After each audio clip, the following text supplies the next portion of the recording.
Amados, eu não sei se você, um momento, já parou assim e deu vontade de você se encontrar com o Senhor Jesus. Sabe, um momento assim muito difícil, momento de sofrimento, que você fala: meu Deus, como eu queria te encontrar, como eu queria estar contigo.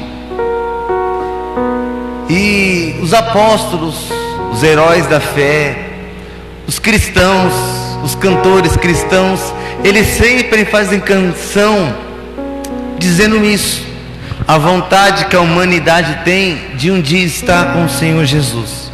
E essa aqui é mais uma canção que nós vamos adorar ao Senhor nessa noite. Gostaria de pedir para você meditar na letra dessa canção, que ela falou muito comigo durante essa semana, em nome do Senhor Jesus.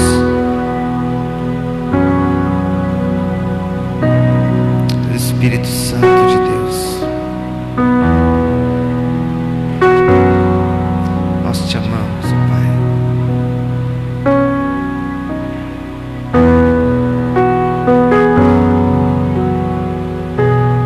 Oh, Espírito Santo.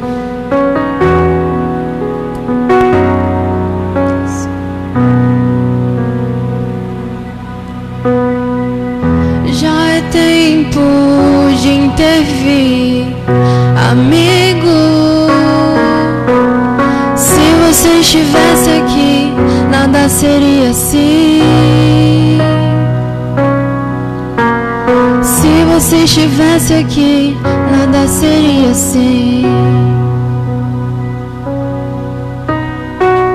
Já é tempo de intervir, amigo.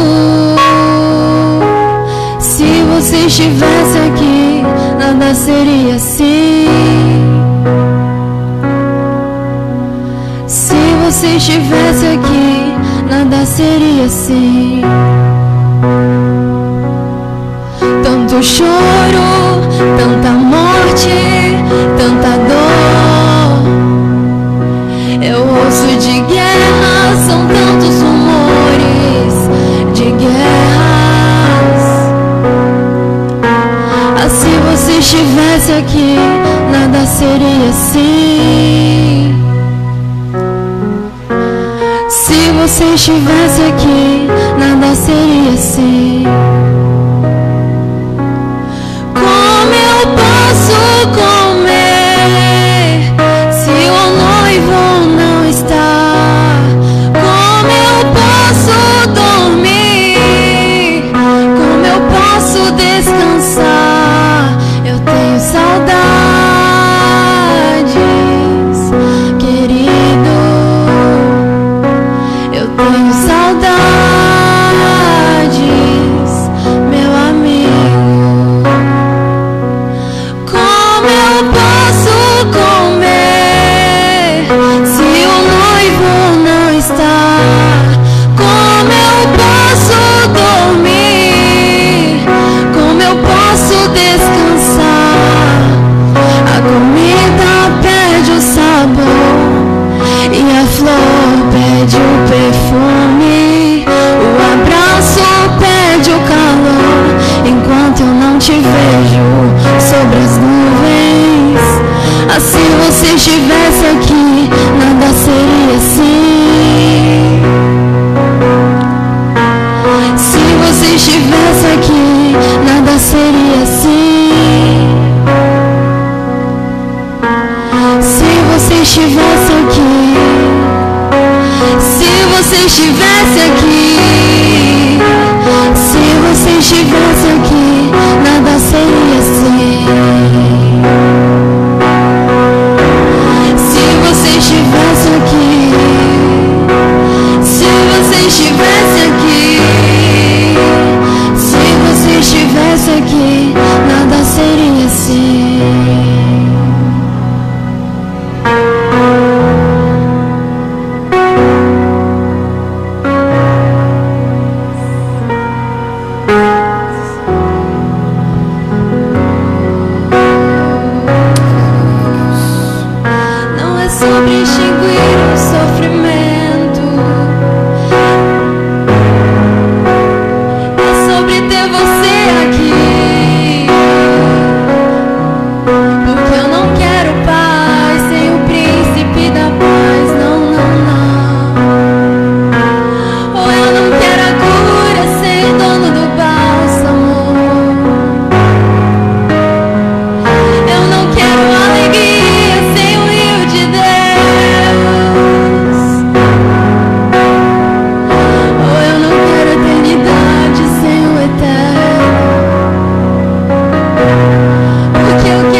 vida, a gente passa por momentos difíceis, que essa canção é uma realidade.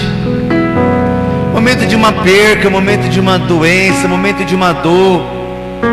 E a gente fala: Senhor, se o Senhor estivesse aqui, que o Senhor vai estar aqui, é uma promessa que Ele fará um novo céu, uma nova terra, e Ele habitará com justiça numa terra onde não há choro, não há morte, não há dor, não há sofrimento. Então, quando a gente sofre, essa canção ela grita dentro de nós. Se já o reino de Deus estivesse estabelecido sobre a terra, a gente não estaria mais sofrendo. Eu já ministrei aqui um tempo atrás sobre um vazio inexplicável, que mostra que até mesmo nós cristãos, nós temos um vazio dentro de nós, que só será completado quando nós estivermos morando na morada celestial, ao lado do Senhor Jesus. Mas irmãos, se Deus, que é o nosso Pai, não gosta de ver a gente sofrendo, se a gente não gosta de sofrer, se nós cantamos Maranata, ora vem Senhor Jesus, o apóstolo Paulo clamou, os heróis da fé clamaram: volta logo Senhor. Existe uma pergunta: se Deus Ele quer voltar, reinar sobre essa terra, nós queremos que Deus reine num lugar onde habita a justiça, a perfeição. Então pronto, é só Jesus voltar. É vontade nossa e é vontade dele. Mas milhares de anos se passaram, ele não voltou. Desde os primeiros cristãos que começaram a clamar e dizer: logo vem o Senhor Jesus, e se passou milhares de anos e Jesus não voltou. E existe uma pergunta que grita dentro de nós: por que Ele não volta? Por que o Senhor não volta? Nós estamos aqui, a igreja do Senhor Jesus, Ele está conosco, para nós entendermos porque o Senhor ainda não voltou. Olha o que a palavra do Senhor diz em Isaías capítulo 61. Lucas.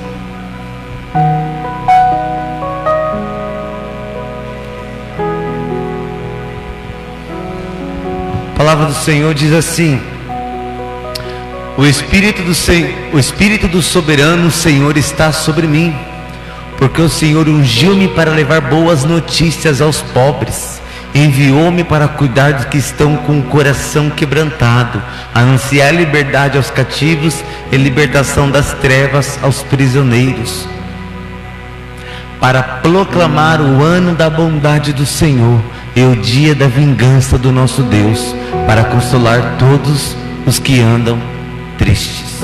Irmãos, sempre que eu vou pregar sobre o que eu vou falar nessa noite, eu tenho que ler essa passagem. Nós não temos uma interpretação. A palavra do Senhor diz: o ano da bondade do Senhor, ano da graça, ano da bondade. Hoje no mundo funciona assim: todo aquele que crê no Senhor Jesus e for batizado será salvo. Esse é o ano da bondade do Senhor. É o ano que as portas do céu estão abertas. É o ano que qualquer um, pobre, rico, não importa qualquer raça, não importa, qualquer um que confessar o Senhor na sua vida será salvo. O ano da bondade do Senhor.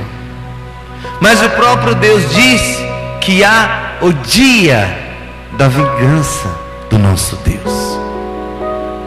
E essa vingança aqui é a justiça. Ou seja, o próprio Deus está dizendo, Ele está comparando a sua bondade com um ano, porque desde que Jesus morreu na cruz, e até mesmo antes, desde que Adão e Eva pecou, e todo aquele que crê no Senhor Jesus, até o ano de 2021, é o ano da bondade. muito tempo, que a nação, que o povo, que o mundo tem para se arrepender. Então Deus falou: é o ano da graça, é o ano que qualquer um pode ser salvo, é só você querer, é só você buscar a Deus. Aleluia. Mas existe o dia da vingança, o dia da justiça. Ou seja, durante milhares de anos, Deus, Ele é um Pai. Ele é um Pai que, como eu falei semana passada, está na janela esperando que os seus filhos venham para a casa do Pai. É o Pai. Mas existe o dia da vingança de Deus. E sabe por que Deus falou que é dia? Porque essa vingança, essa justiça de Deus, segundo a Bíblia, durará 3 anos e meio, que é o que nós conhecemos como a grande tribulação, que é o dia do juízo de Deus sobre a terra. Mas por que Deus ainda não aplicou a sua justiça? Porque nós estamos no ano da bondade do Senhor. Olha o que 2 Pedro 3,12 diz: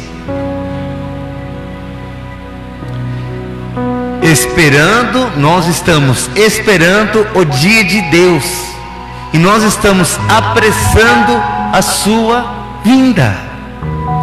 Cada vez que nós cantamos Maraná, cada vez que nós oramos, Senhor, volta logo, Jesus, estamos clamando, estamos apressando a vinda. E o apóstolo Pedro, ele disse que ele espera o dia do Senhor. Mas aí a pergunta continua: por que então Jesus não vem?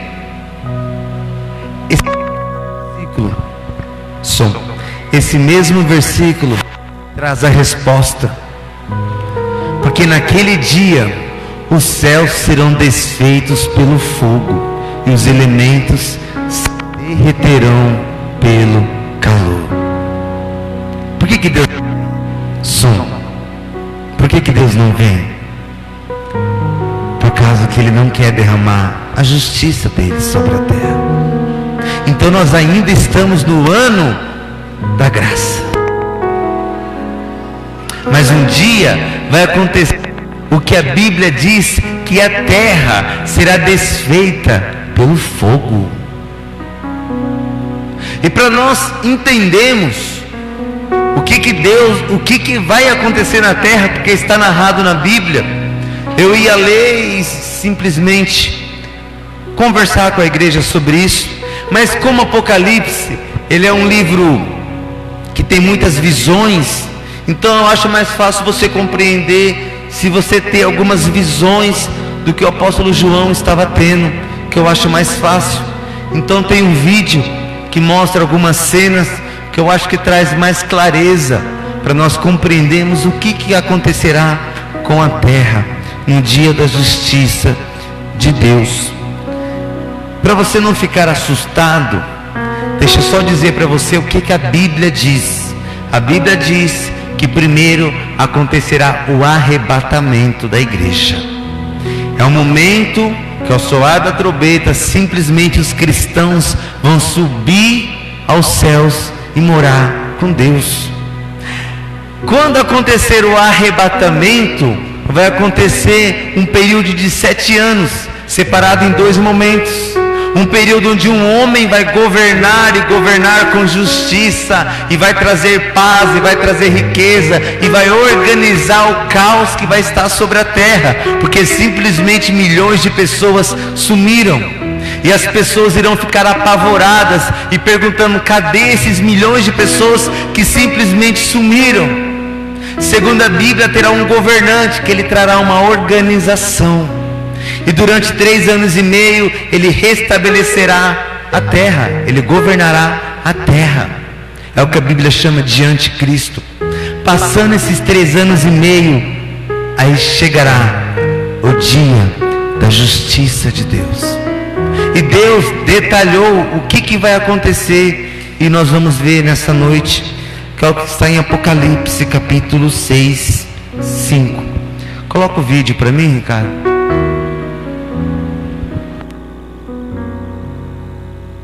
Conta que durante o fim dos tempos, Deus derramará a sua ira como julgamento pelos pecados do mundo e como um último chamado para a humanidade se arrepender e adorá-lo.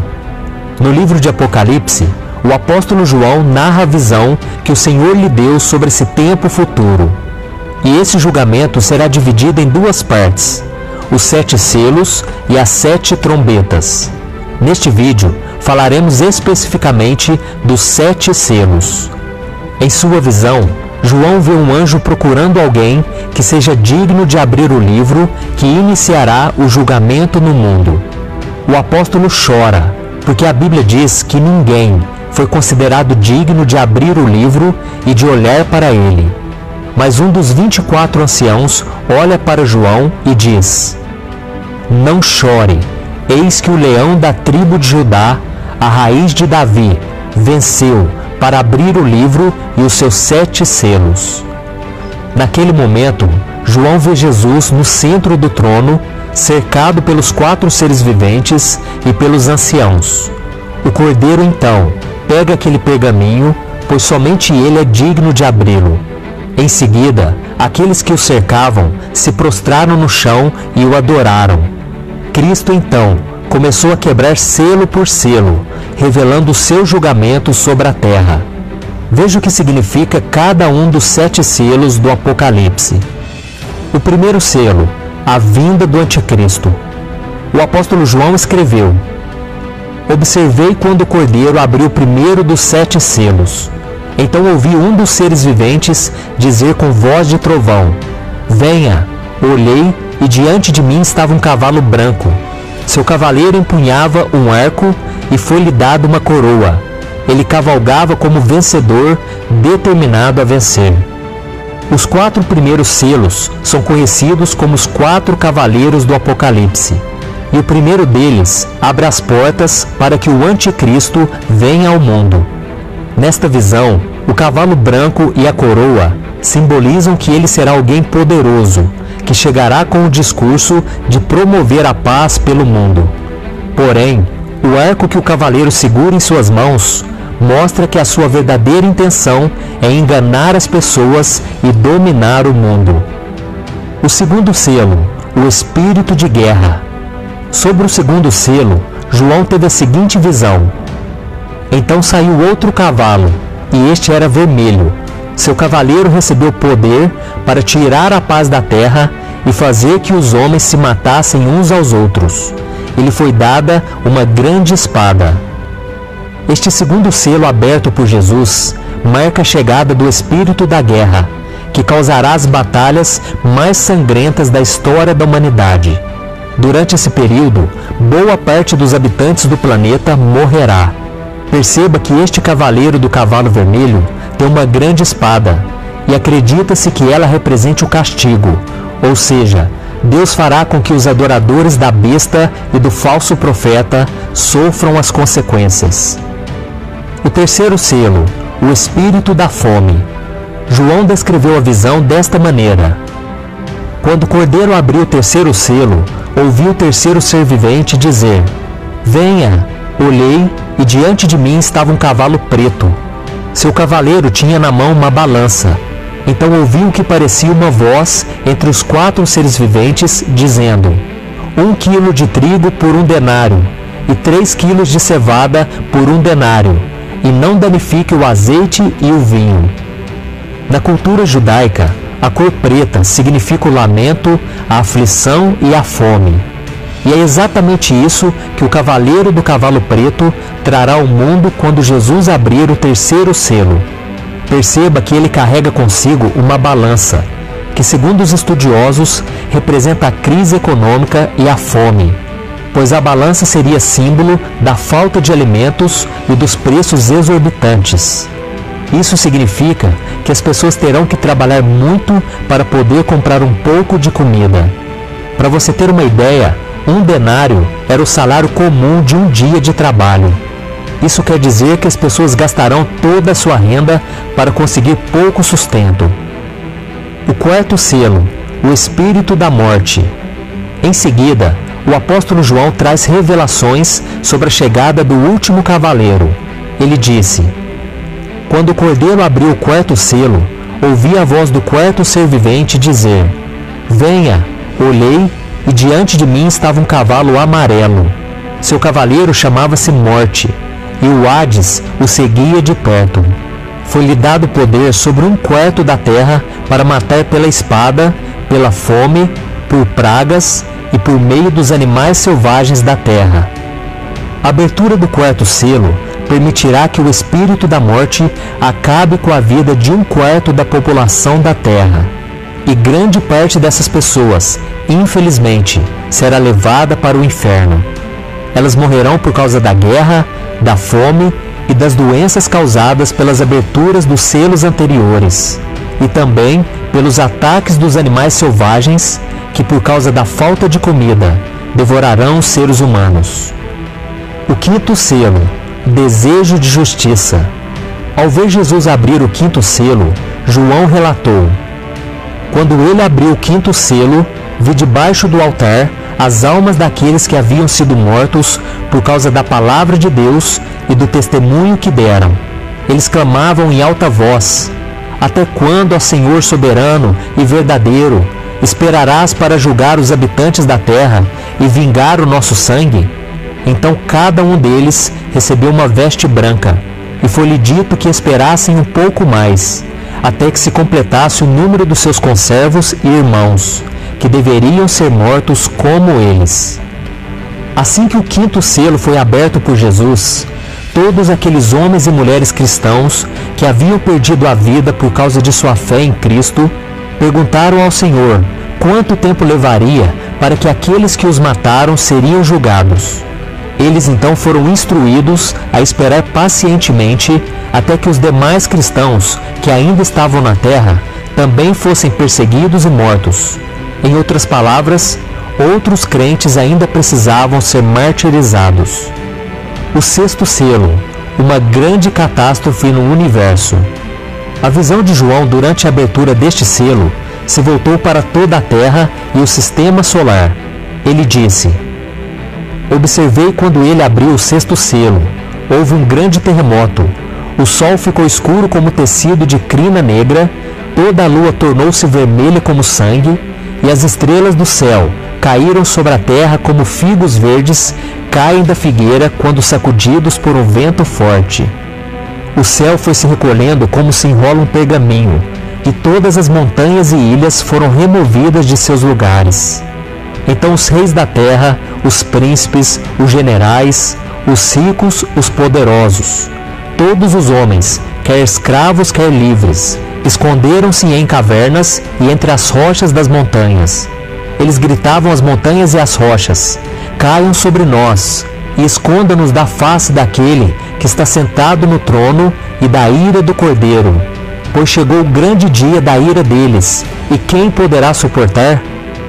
A maior catástrofe de toda a história da humanidade acontecerá com a abertura deste sexto selo, um fenômeno cósmico envolvendo os planetas, o Sol, a Lua, as estrelas e todos os outros corpos celestes, aterrorizará toda a população mundial. Então as pessoas terão a certeza de que o fim dos tempos está cada vez mais próximo. Provavelmente, o apóstolo João teve dificuldades para transformar em palavras tudo aquilo que os seus olhos realmente viram nessa ocasião, tamanha a sua grandiosidade. Durante esse período assustador, um anjo mostra a João que 144 mil pessoas receberão o selo de Deus para que sejam protegidas da ira do Pai. Esses 144 mil selados pregarão as boas novas às pessoas e muitas se converterão a Cristo nos últimos dias. O sétimo selo, as 7 trombetas. Se a abertura dos primeiros selos já havia deixado João maravilhado e ao mesmo tempo espantado diante do tamanho do poder de Deus, a abertura do último selo mostrou ao apóstolo que coisas ainda mais terríveis estavam para acontecer. Ele descreveu: Quando ele abriu o sétimo selo, houve silêncio no céu por volta de meia hora. Vi os 7 anjos que se acham em pé diante de Deus. A eles foram dadas 7 trombetas. Outro anjo, que trazia um incensário de ouro, aproximou-se e se colocou de pé junto ao altar. A ele foi dado muito incenso para oferecer com as orações de todos os santos sobre o altar de ouro diante do trono. E da mão do anjo subiu diante de Deus a fumaça do incenso, juntamente com as orações dos santos. Então o anjo pegou um incensário, encheu-o com fogo do altar e lançou-o sobre a terra. E houve trovões, vozes, relâmpagos e um terremoto. A abertura do 7º selo do livro traz consigo consequências terríveis à terra. Porém, antes disso, há um período de silêncio absoluto, como se fosse Deus esperando para que as pessoas pudessem se arrepender dos seus pecados e se voltar para Ele. Mas mesmo diante de tantas desgraças, milhões de pessoas não se arrependerão dos seus erros e, em vez disso, amaldiçoarão ao Senhor por tudo o que acontecerá. Então, após esse período de silêncio, os anjos começarão a tocar suas trombetas e a cada toque, julgamentos muito piores irão acontecer, até que, enfim, Jesus voltará cheio de glória e poder. Por isso, meu querido irmão, minha querida irmã, é hora de nós ficarmos firmes com Jesus, pois somente com Ele a nossa salvação está garantida e não precisamos temer o futuro. Eu sou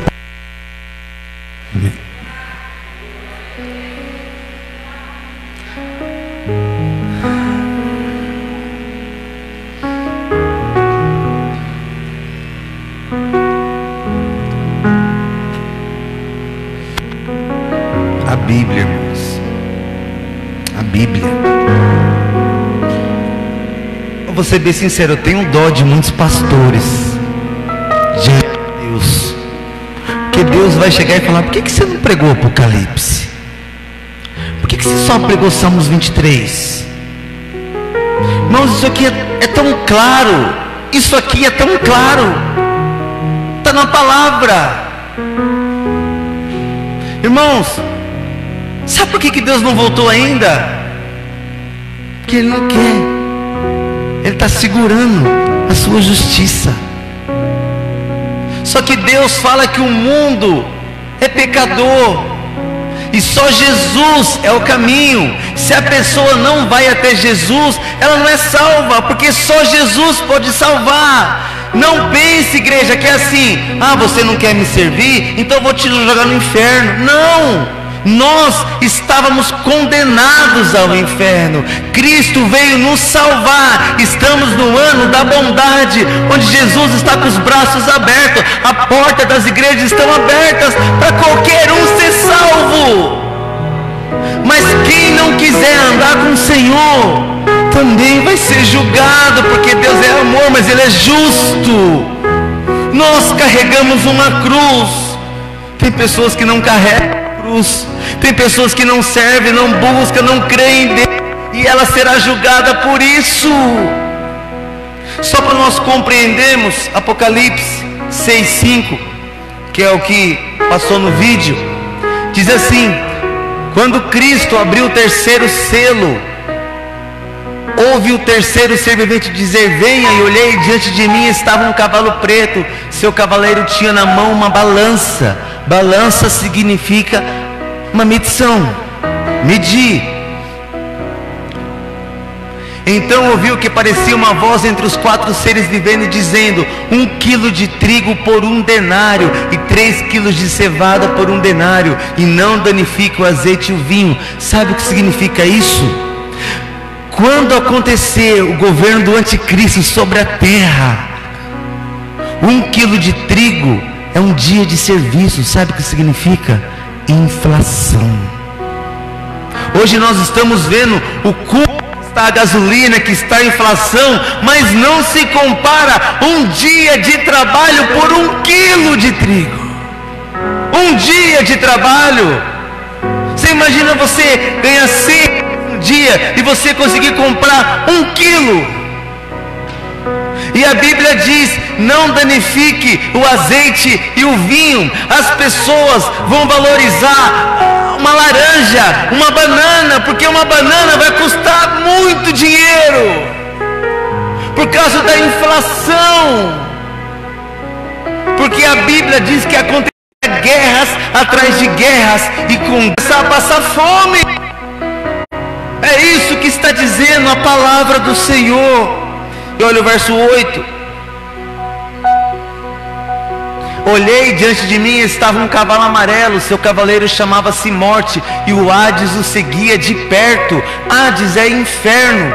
Irmãos, a coisa vai ser tão séria que o cavaleiro da morte vai matar e o inferno já vai estar do lado levando. Como a igreja, os cristãos subiram para a glória, e vai começar um período de perseguição, ou seja, o inferno terminar, a morte mata e o inferno já pega. É isso que a Bíblia está dizendo. E diz: foi-lhe dado poder sobre 1/4 da terra, para matar pela espada, pela fome, por pandemias e por animais selvagens da terra. 1/4 da terra.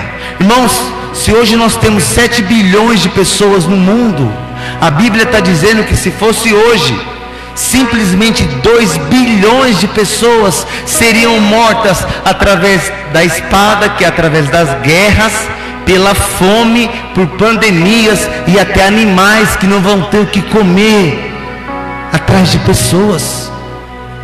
1/4 da terra. Para você ter uma ideia, eu fiz uma comparação, como a Bíblia diz aqui, pestes, que é pandemia. A pandemia matou no mundo 5 milhões de pessoas. Sabe um porcentagem o que significa isso? 0,7%. E a pandemia veio, trouxe uma inflação, abalou a economia, morreu muita gente, mas é 0,7%. Agora imagina 25% do planeta Terra dizimado por pandemias, fome, guerras. Imagina o caos que vai virar o planeta Terra. Verso 9. Quando ele abriu o 5º selo, vi debaixo do altar almas daquele que haviam sido mortos por causa da palavra de Deus e do testemunho que deram. Eles clamavam em alta voz: até quando, soberano santo e verdadeiro, esperarás para julgar os habitantes da terra e vingar o nosso sangue? Esse vingar o nosso sangue, irmãos, só para os irmãos compreender, Jesus vai arrebatar a igreja. Quando Jesus arrebatar a igreja, vai virar um caos isso aqui. Só que as pessoas vão perceber que o irmão Rogério não está, só que o irmão César não está, opa, a Thaís não está. Qual que era a religião deles? É o cristianismo? É o evangelho? O que as pessoas vão começar a fazer? Aí as pessoas vão na Bíblia. Você nunca vai ver tanta gente ler a Bíblia que nem nesse período. E os desviados que já conhecem a palavra de Deus vão saber: minha mãe não está, meu pai não está, o irmão não está, o pastor não está, os crentes não está. Então é o Deus dele que era o verdadeiro. Vamos começar a buscar. Vai na palavra de Deus. A palavra de Deus vai dizer sobre o anticristo. E muitas pessoas vão negar esse governo mundial. E a Bíblia diz que para a pessoa comprar, ela vai ter que ter algo na sua testa ou na sua mão. E para a pessoa fazer uma compra, a Bíblia diz, ela tem que colocar a mão ou colocar a testa. Nós nunca nem fizemos isso hoje. Nós nem fazemos isso. Aí, para você entender a perseguição, a pessoa pegar o anticristo, ela não vai poder ir no mercado, ela não vai poder trabalhar, ela não pode sair de casa, porque se ela sair e ver ela sem a marca do anticristo, ela será morta. Mas a Bíblia diz que muitas pessoas vão reconhecer o Senhor Jesus. E sabe o que é isso aqui? É Deus dando uma nova oportunidade, porque Deus não quer a justiça, Deus não quer a vingança, Deus quer salvar. Então Deus vem, arrebata a igreja, e as pessoas terão uma nova oportunidade de negar o anticristo e aceitar Deus na sua vida, por mais que seja muito difícil. Verso 12. Observei quando ele abriu o 6º selo, houve um grande terremoto, o céu ficou escuro como tecido de crina negra, toda a lua tornou-se vermelha como um sangue, e as estrelas do céu caíram sobre a terra como figos verdes caem da figueira quando sacudidos por um vento forte. Irmãos, você imagina estrela caindo do céu sobre a terra? Estrela. Deus traz uma comparação: você pegar uma árvore, vai começar a balançar, e as estrelas vão começar a cair sobre a terra. Próximo. O céu se recolheu como enrola um pergaminho, e todas as montanhas e ilhas foram removidas dos seus lugares. Então os reis da terra, os príncipes, os generais, os ricos, os poderosos, todos, escravos e livres, se esconderão em cavernas entre as rochas das montanhas. Irmãos, quando a gente vê filme apocalíptico, é sempre assim: os poderosos, os governantes, está acontecendo um caos sobre a terra. Só que quem tem muito poder, quem tem muito dinheiro, tem um lugar que o poder e o dinheiro vai proteger ele. Seja uma nave, seja embaixo da terra, algo foi criado. 2012 revela isso, Elísios revela isso, e tantos outros filmes apocalípticos. Porque as pessoas têm uma na cabeça, a pessoa sabe, ela tem um temor do apocalipse, mas ela tem na cabeça: não, comigo não vai acontecer. Porque o próprio filme diz que os ciclos não vai acontecer. Mas a Bíblia diz que todos, o juízo cairá sobre todos, pobres, ricos. Presidente dos Estados Unidos, o homem mais rico do mundo, e o Zé Ninguém da esquina, não tem onde se esconder do juízo de Deus. Próximo. E eles gritavam: as montanhas e as rochas caiam sobre nós, esconda-nos da face daquele que está sentado no trono e da ira do Cordeiro. Pois chegou o grande dia da ira deles, e quem poderá suportar? Ninguém. Ira deles quem? Pai, Filho, Espírito Santo. Irmãos, a coisa vai ser tão séria, as pessoas não vão lutar para sobreviver, as pessoas não vão aguentar mais. E a Bíblia diz que as pessoas vão pedir a morte: montanha, cai sobre mim, eu não aguento mais. Quem pode suportar a justiça? Aí nós perguntamos: que Deus é esse? Eu acho que é por isso que não se prega hoje em dia isso, porque parece que traz uma visão errada de Deus, porque Deus é amor. Mas irmãos, eu falei: meu Deus, me ajuda a explicar para o povo isso, Pai. Apesar de estar no ano da bondade, isso já mostra amor. Sabe o que é isso? É o filho chegar assim e falar, e o filho responder o pai. Ou você chegar e falar assim: filho, não faz isso, e todo dia o filho faz. Filho, não faz isso, todo dia o filho faz. Filho, não faz isso, eu já falei para você não fazer isso, todo dia o filho faz. Vai chegar um dia que o pai vai bater. Desobediência. Mas quando eu estava pedindo para Deus: Senhor, me dá uma ilustração, Pai, me veio uma história na minha cabeça, eu vou compartilhar com os irmãos. Imagina um grande juiz, e ele chega assim, e ele fala para sua família: é minha última semana no trabalho, e quando eu acabar meu trabalho, nós vamos passear, nós vamos viajar, vamos para a praia, nós e a família vamos estar junto. Os filhos, a esposa, uma grande expectativa, uma grande alegria. Mas o juiz está trabalhando ainda. Ele sai da sua casa e vai para o seu trabalho. Quando ele chega no trabalho, a função dele é de juiz. Ele precisa aplicar a justiça. O juiz vai lá e condena alguém a uma sentença perpétua. Aquela pessoa começa a chorar, desesperado, por causa daquele juiz. A família está abalada, a família está destruída, porque agora aquela pessoa vai ficar numa prisão perpétua. E Deus falou: é assim, é o mesmo personagem, mas para uns ele é o pai, ele é o noivo que vai passear, estar feliz e alegre com seus filhos e a sua noiva. Mas para outros, ele é o juiz que vai condenar. Só que hoje, ele só é o pai. Ele está de braços abertos dizendo: não, eu não quero te julgar não, vem cá, vem aqui, eu preparei um lugar para você e vamos morar eternamente juntos, um lugar onde não há choro, não há morte, não há dor. Eu sei que você errou, mas eu quero te perdoar, eu posso te salvar, vem aqui, eu estou de braços abertos para você. E a pergunta é: que personagem você quer para a sua vida? Ele é os dois. Ele é o pai, mas ele é o juiz. Não precisa ter medo. É só eu e você querer o pai.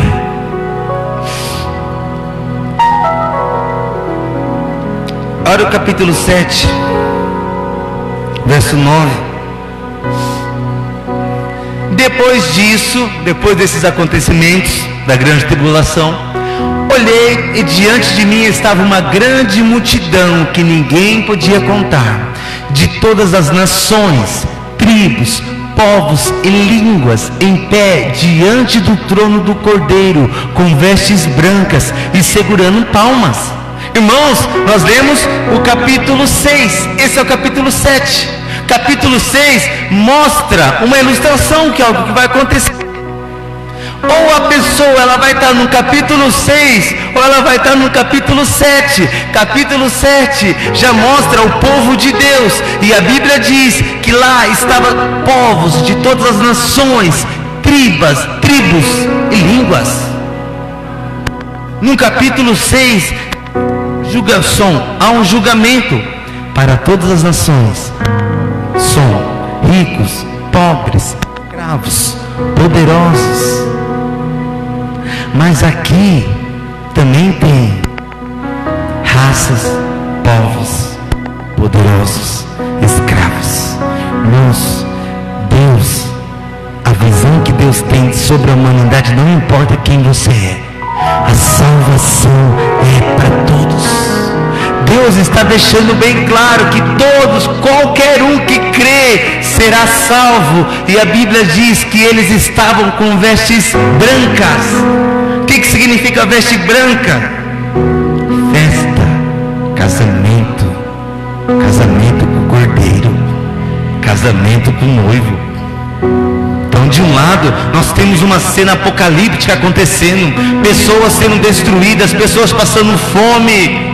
Do outro lado, uma festa, um casamento, dois ambientes. Aonde você quer estar? E a Bíblia diz que essas pessoas estavam segurando palmas. O que é isso?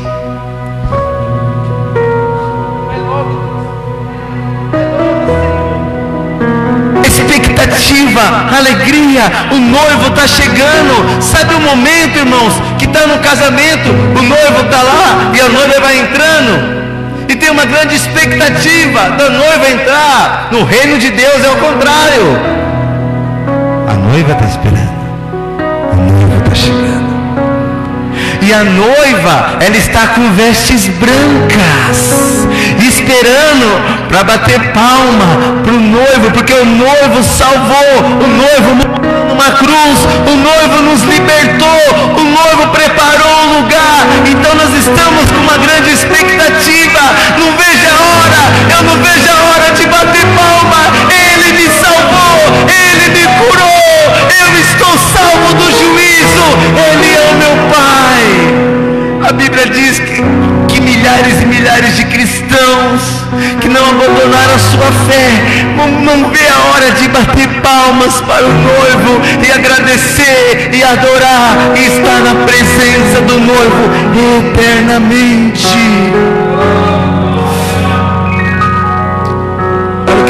Olha o verso 10. E clamavam em alta voz: a salvação pertence ao nosso Deus, que se assenta no trono e ao Cordeiro. Todos todos os anjos estavam em pé ao redor do trono, dos anciões e dos 4 seres viventes. Eles se prostraram com o rosto em terra diante do trono e adoraram a Deus, dizendo: amém, louvor e glória e sabedoria, ação de graça, honra, poder e força sejam ao nosso Deus para todos sempre. Amém. Então um dos anciões me perguntou: quem são estes que estão vestidos de branco e de onde eles vieram? Respondi: Senhor, tu sabes. Ele disse: estes são os que vieram da grande tribulação, que lavaram as suas vestes e alvejaram o sangue do Cordeiro. Na visão de João, irmãos, ele olha e ele vê uma multidão de salvos, vestes brancas, mas ele não entende porque a igreja já subiu. Só que tem milhões e milhões de salvos com vestes brancas. E ele pergunta: mas quem são esses? O anjo fala: esses são os que vieram da grande tribulação. Pessoas que renunciaram a Satanás. Pessoas que, irmãos, a gente sabe que tem muitos que só vai a Deus pela dor. Concorda? Muitas vezes a gente é assim, só vai ao Senhor pela dor. E Deus, Ele ama tanto que Ele deu uma nova oportunidade. Então Deus vem, arrebata a igreja, e aquele que negar o anticristo vai ser salvo. Então você, que muitas vezes luta pela sua família, pelos seus amigos, e ele não quer, às vezes, na grande tribulação, ele vai acordar. E muitos, segundo a Bíblia, muitos serão salvos. Muitos de outras religiões vão olhar e vão falar: cadê aquele povo barulhento? Cadê a irmã Teresa? Cadê a Tida? Cadê? É o Deus dele. Vamos buscar esse Deus, porque esse é o Deus verdadeiro. E a Bíblia diz que muitos serão salvos. Mas sabe qual que é o problema? A gente não sabe quando que vai acontecer o arrebatamento. Mas com você pode acontecer o que aconteceu com quem é a mulher que faleceu? Marília Mendonça. A morte vir. E se a morte vir, não tem uma segunda oportunidade. Por isso que eu e você precisamos estar firmes na presença do Senhor. E sabe o que eu vejo hoje, irmãos? Eu vejo assim, ó: nossa, a Marília Mendonça, ela cantou o hino da Ludmilla. Nossa, há um tempo atrás ela falou uma frase cristã. Eu entendo isso, é um certo consolo. Mas ao mesmo tempo, eu não sei o destino dela, e só Deus conhece o coração. Mas igreja, precisamos de mais do que isso, mais do que uma frase. Precisamos reconhecer Jesus na nossa vida. Nós precisamos aceitar a Cristo na nossa vida. E a Bíblia diz que é o sangue dele que nos purifica. Não é uma canção, não é uma frase, não, igreja. Nós precisamos estar firmes com o Senhor Jesus. Cuidado com essa graça exagerada. Cuidado com esse evangelho que é pregado. E olha o próximo versículo: nunca mais terão fome. Olha o que Deus diz para nós: vocês nunca mais terão fome, vocês nunca mais terão sede, não os afligirá o sol, nem qualquer calor abrasador. Irmãos, sabe esse calor que nós passamos hoje? Esquece na glória, irmãos. A Bíblia diz que o próprio Senhor iluminará as nossas vidas. E Ele diz que não é um calor, é uma brisa. Temperatura ambiente por toda a eternidade. Fome, sem dor, sem morte, sem sede. E as promessas dele continuam. pois o Cordeiro que está no centro do trono será o seu pastor. O Cordeiro transformará em pastor. O Cordeiro que as pessoas olhou e falou assim: é só um cordeiro, acho que ele não salva não, ele morreu na cruz, se ele fosse Deus ele não ia morrer. O Cordeiro se transformará em pastor. E ele diz: ele os guiará às fontes de água viva, e Deus enxugará dos nossos olhos toda lágrima. Ele enxugará.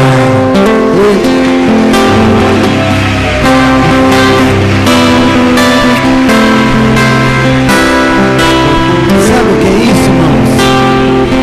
Sabe o que é isso? O mundo está na balada, o mundo está no mundo. Você está carregando uma cruz. A gente sofre, às vezes cansa, às vezes fica pesado. Só que Deus, ele vai chegar nos seus olhos para as suas lágrimas. Tudo que você passou, tudo que você passou nessa terra e ficou firme ao Senhor, Ele vai enxugar. E suas últimas palavras são essas: